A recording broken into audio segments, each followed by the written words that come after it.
Hello दोस्तों, स्वागत है आपका आपके अपने यूट्यूब चैनल पे। दोस्तों, आज एक कक्षा 9 विज्ञान की शुरुआत हो रही है। विज्ञान में आपका पहला पाठ आज आपको पढ़ाया जाएगा हमारे आसपास के पदार्थ। हमारे आसपास के पदार्थ विज्ञान की शुरुआत हो गई है। तो अब विज्ञान हमारे इस माध्यम से, इस चैनल के माध्यम से आपको विज्ञान कक्षा 9 से 12 तक पढ़ाया जाएगा, जिसमें फिजिक्स, केमिस्ट्री, बायोलॉजी सभी चीज़ें आपको बारी बारी से पढ़ने को मिलेगा। तो हम आपको आज पढ़ा रहे हैं विज्ञान, पहला पाठ लेकर के आए हैं, क्योंकि पहला पाठ विज्ञान की शुरुआत जो न्यू है वो बहुत ही इम्पोर्टेंट, बहुत ही अच्छी तरीके से आपको पढ़ना पड़ेगा।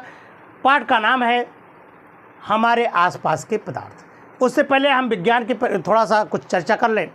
विज्ञान किसे कहते हैं? विज्ञान आपने पढ़ा है कि विज्ञान की अंग्रेजी क्या होती है? साइंस। तो विज्ञान की उत्पत्ति कहाँ हुई है? विज्ञान की उत्पत्ति एक लैटिन शब्द सिंटिया से हुई है, यानी साइंस इज ओरिजिनेटेड, ये लैटिन वर्ड ऑफ सिंटिया। तो सिंटिया से इसका अर्थ, इसका जो ओरिजिन हुई है, वो उत्पत्ति हुई है साइंस की, वो किससे हुई है? सिंटिया से। और सिंटिया का अर्थ क्या होता है? To know. नो माने जानना, और टू नो माने अधिक जानना, यानी किसी भी वस्तु के बारे में विशेष जानकारी, या किसी भी टॉपिक को या किसी भी आप चीज़ को ले लें, उसमें आपको विशेष जानकारी, विशेष रुचि को ही आप विज्ञान। जैसे आपने देखा होगा, जैसे मान लीजिए आप मोबाइल का युग है, मोबाइल लोग लिए, ज़रा सा गलत हो, मतलब कोई उनमें फंक्शन में खराबी हो, इधर उधर छेड़छाड़ करने लगे, तो हमारे जो बड़े बुजुर्ग होते हैं क्या कहते हैं, क्या वैज्ञानिक बनते हो, क्या उसमें देख रहे हो? रेडियो ज़रा सा ख़राब हो गया, या कोई भी आपका इलेक्ट्रिक सामान है वो ख़राब हो गया, आप उसका लेकर के पेचकस और यूँ करने लगे, तो घर वाला बोलता है कि बहुत वैज्ञानिक ना बनो। तो वैज्ञानिक का अर्थ क्या है? कि जानकार ना बनो, बहुत जानकार ना बनो। अर्थात विज्ञान क्या है? विज्ञान एक प्रकार की अधिक जानकारी है। विज्ञान का अर्थ ही होता है टू नो। जैसे कहते हैं, किसी से कहा जाता है कि I love you, love you आप मम्मी पापा भाई बहन किसी को भी बोल सकते हैं, तो बदले में वो क्या करता है? लव यू टू, यानी अधिक, है ना, हम आपसे अधिक होता है ना। तो आप समझ गए ना विज्ञान किसे कहते हैं। आपने साधारण सी परिभाषा में सुना होगा कि सुव्यवस्थित, सुसंगठित एवं क्रमबद्ध ज्ञान को विज्ञान कहते हैं। ठीक है, विज्ञान की परिभाषा हो गई। अब विज्ञान की जो शुरुआत है सिंटिया से हुई है। विज्ञान की शुरुआत लैटिन शब्द किससे हुई है? सिंटिया से। और सिंटिया का अंग्रेजी में अर्थ है टू नो, और हिंदी में अर्थ है अधिक जानना, यानी विज्ञान का अर्थ होता ही जानना होता है। ठीक है, तो हम लोग आज अधिक जानकारी करते हुए पढ़ेंगे कक्षा 9 में विज्ञान का पहला पाठ पदार्थ। अगर हम पदार्थ समझ गए ना, तो जान लीजिए कि सभी समस्याएं हल हो गई। पदार्थ क्या होता है? पदार्थ देखिए, हम अपने चारों तरफ जब नजर दौड़ाते हैं तो देखते हैं कि प्रत्येक चीज़ें की आकृति, आकार, बनावट अलग अलग प्रकार के होते हैं। ठीक है, तो हम पदार्थ की परिभाषा क्या बताते हैं? हम पदार्थ की परिभाषा, हमारे वैज्ञानिकों ने क्या बताया कि पदार्थ जो होता, पदार्थ क्या है कि बताया कि वस्तु में जो भी, विश्व में जो भी वस्तुएं, विश्व में वस्तुएं जिन पदार्थ से या जिन सामग्री से मिलकर के बनी होती हैं, जिनसे मिलकर के बनी हुई होती हैं, वो वस्तुएं जिससे मिलकर के या जिस सामग्री से मिलकर के बनी हुई होती हैं, उस सामग्री को ही क्या कहते हैं? पदार्थ कहते हैं। समझ गए ना कि विश्व में जो भी वस्तुएं, कोई भी वस्तु ले लीजिए, वह वस्तु जिस सामग्री से निर्मित हुई है, जिस सामग्री से मिलकर के बनी है, उस सामग्री को ही पदार्थ कहते हैं। समझ आई बात? तो समझ गए ना। तो पदार्थ जो है हमारा, कह सकते हैं कि वस्तु के बनने की सबसे सूक्ष्मतम इकाई है। यानी कोई भी वस्तु, चाहे वो जल हो, पत्थर हो, वायु हो, है ना, जो भी चीज़ आप देखते हैं, वो लकड़ी हो, तो वो किसी न किसी जो सूक्ष्म पदार्थ से मिलकर के बनी होती है, जिस सामान से, जिस सामग्री से मिलकर के बना है, उन सभी को क्या कहते हैं? पदार्थ कहते हैं। समझ गए ना, पदार्थ समझ गए। अब देखिए ये तो हमारी परिभाषा। देखिए, हमारे दार्शनिक जो थे वो भी पदार्थ को परिभाषित करने का प्रयास किया। उन्होंने बताया कि जो पदार्थ होता है ये पंचतंत्रों से मिलकर के बना होता है। पदार्थ का वर्गीकरण किया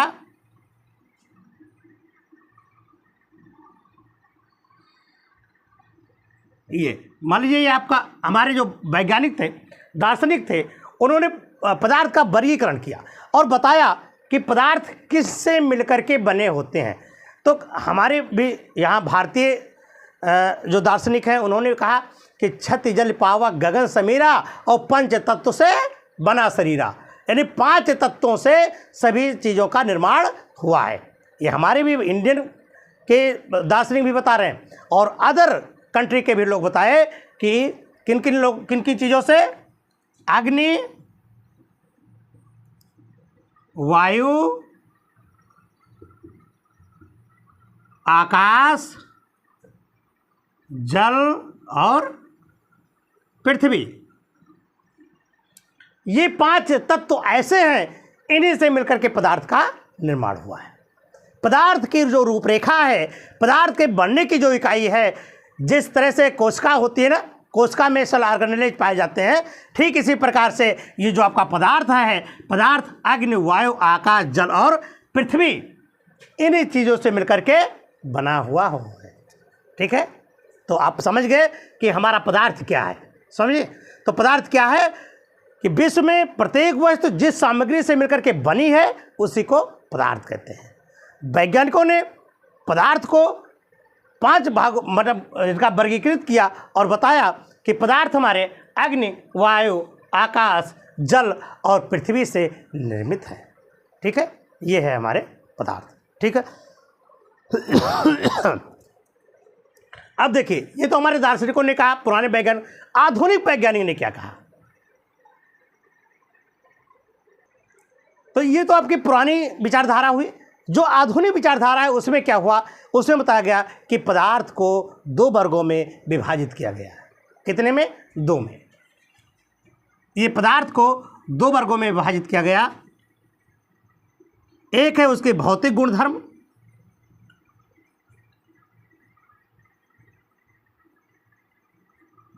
और एक है रासायनिक गुणधर्म। तो ये जो हमारे नए न्यू जनरेशन में जो नए वैज्ञानिक आए, वो इस मैटर को, इस पदार्थ को 2 भागों में बांटा कि एक है भौतिक गुणधर्म। भौतिक गुणधर्म तो आप समझते ही हैं कि जो दिखाई दे, हम उसे पहचान करें, है ना, आकार, आयतन, ये सब देखें। तो जो भौतिक अवस्थाओं में होता है, भौतिक गुणधर्म क्या होते हैं, और रासायनिक गुणधर्म। तो इन दो महान विशेषताओं के आधार पर बताया कि पदार्थ को 2 वर्गों में बांटा गया है, भौतिक गुणधर्म और रासायनिक गुणधर्म। अब हम पढ़ते हैं भौतिक गुणधर्म में। भौतिक गुणधर्म में बताया गया कि देखिए, पदार्थ जो होते हैं वो क्या होते हैं? पदार्थ बताया गया कि सूक्ष्म कणों से मिलकर के बने होते हैं। पदार्थ कैसे होते हैं? सूक्ष्म कणों से मिलकर के बने हुए होते हैं भैया। ठीक है, तो पहला इसमें बताया गया कि पदार्थ जो होते हैं भौतिक गुण में, पहला है कि पदार्थ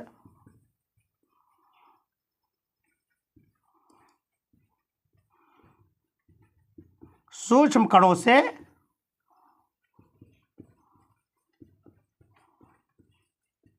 बने होते हैं। ये बात क्लियर होगी कि पदार्थ कैसे बने होते हैं।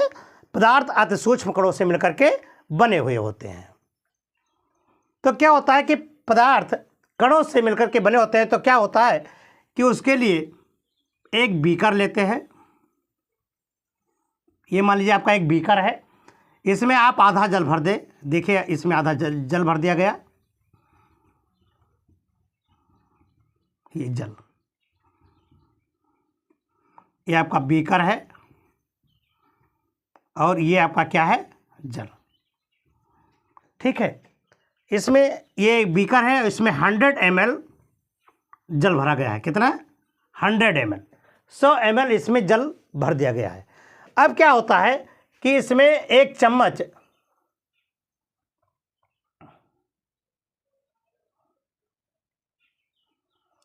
ये 1 चम्मच जो है आपका, इसमें आप चीनी मिला दें या नमक मिला दें। तो इसमें मान लीजिए आपने ये नमक मिला दिया और इसको किसी से आप इसको हिलाते हैं, तो क्या होता है कि चीनी इसमें विलीन हो जाती है, नमक इसमें विलीन हो जाता है। यानी एक पदार्थ दूसरे पदार्थ में विलीन हो जाता है।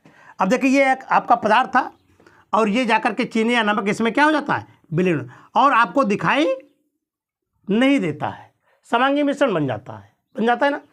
तो इससे ये प्रदर्शित होता है। अच्छा देखिए, अब जल तो आप जानते ही हैं कि जल जब ये इसमें मिलाया जाता है तो जल इसने घोल लिया, और इसके जल स्तर में कोई अंतर होगा कि नहीं होगा?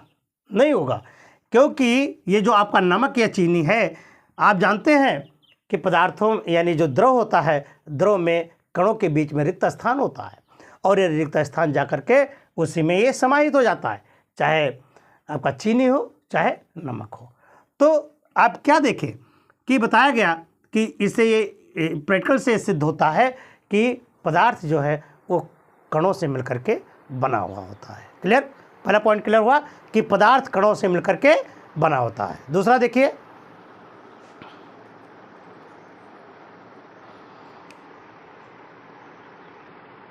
अगला है पदार्थ के कणों के बीच रिक्त स्थान होना।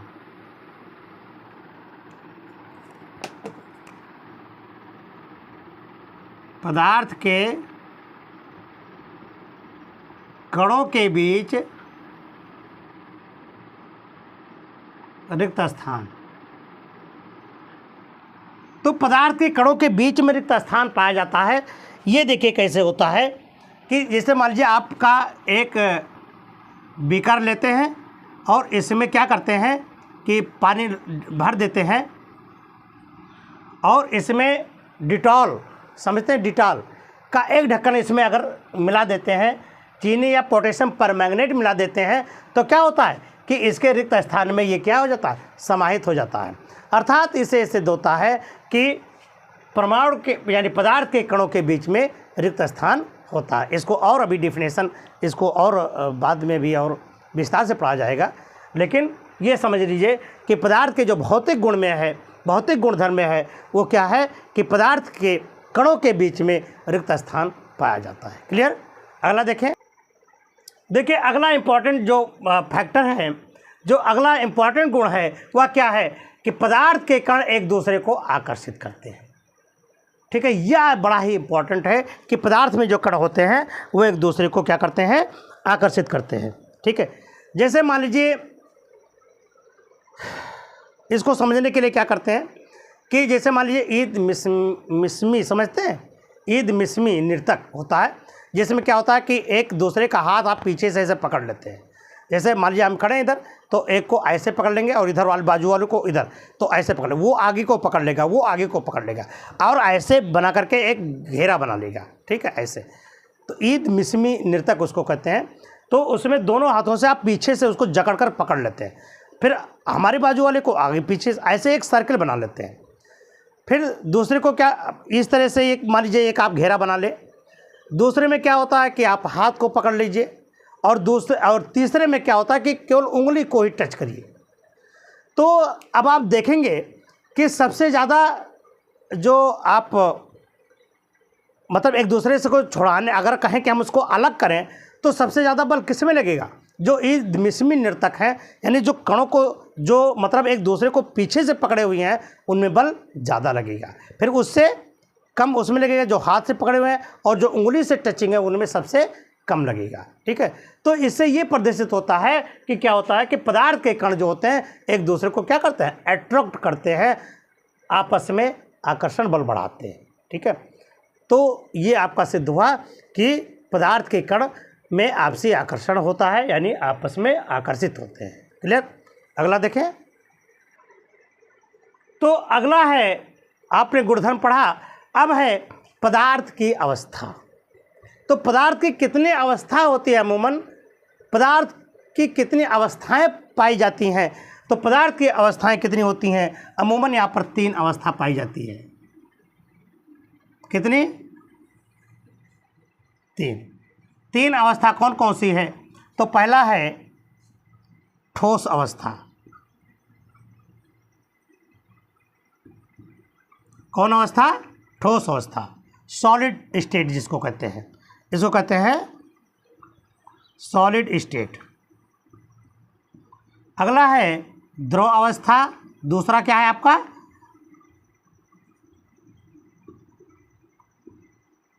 जिसको कहते हैं लिक्विड स्टेट।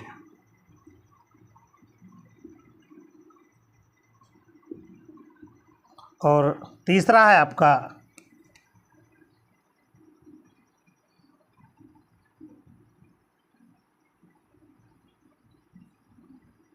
गैस अवस्था, जिसको कहते हैं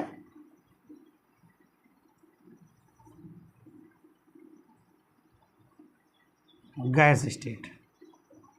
ठीक है, तो ये आपकी 3 प्रकार की अवस्थाएं पाई जाती हैं, ठोस अवस्था, द्रव अवस्था और गैस अवस्था। अब ठोस अवस्था, अब हम लोग पढ़ेंगे कि ठोस अवस्था किसे कहते हैं। तो जो ठोस पदार्थ होता है ना, वो अपनी आकृति और आकार को नहीं बदलता है। पहला पॉइंट समझ लीजिए कि जो ठोस पदार्थ होता है, ठोस पदार्थ की आकृति और आयतन, इसका आकृति और आयतन ये निश्चित होता है। ठीक है, आकृति और आयतन क्या होता है, इसका निश्चित होता है। इसके मध्य में आपसी आकर्षण बल बहुत ज़्यादा होता है।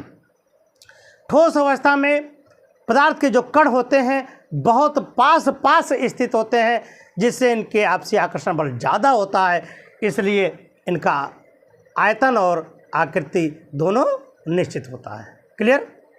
ये है आपका ठोस। जैसे लकड़ी है, ईंट है, ये सब कौन से पदार्थ हैं? ठोस पदार्थ हैं। इनकी आकृति और आयतन दोनों निश्चित है। क्लियर? समझ में बात? देखिए इनकी जो रूपरेखा है वो कैसी है, ये देखिए, मान लीजिए अगर ठोस है तो ये देखिए, मान लीजिए ये आपका ठोस पदार्थ है, तो इसमें जो अणु हैं देखिए ये बहुत पास पास हैं।